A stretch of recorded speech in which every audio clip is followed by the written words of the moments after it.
Can't park in my driveway? Okay, I'll block parking in front of your house. Many years ago, we lived in a rental house in a cul-de-sac.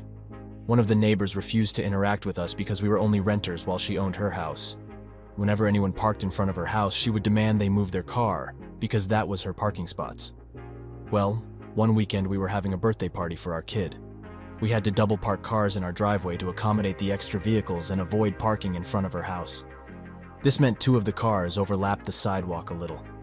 We're in a cul-de-sac, kids play in the street all the time, so it didn't block anyone from walking past. Midway through the party, we have a couple cops show up.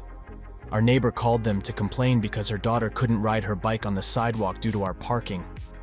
She could have easily gone around the cars, and the cops agreed it was stupid, but technically, it was illegal to park on the sidewalk, and we'd have to move the cars.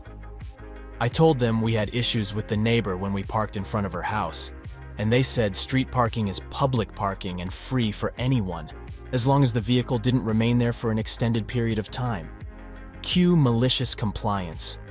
We moved the double-parked cars in front of her house, and from then on, we always parked at least one of our cars in front of her house, even if there was room in our driveway, and parked it in such a way to block any other cars from parking in front of her house. My parents used to live in a street where someone religiously policed the street parking in front of her house, being rude and aggressive and threatening to call the police. Until my brother visited our parents, she performed her usual act, and he calmly told her that street parking is completely legal. She threatened to call the police on him, and he pulled out his warrant card and said, "Already here, madam. Is there anything I can help you with other than a complaint about completely legal street parking?" Only time we ever saw her speechless.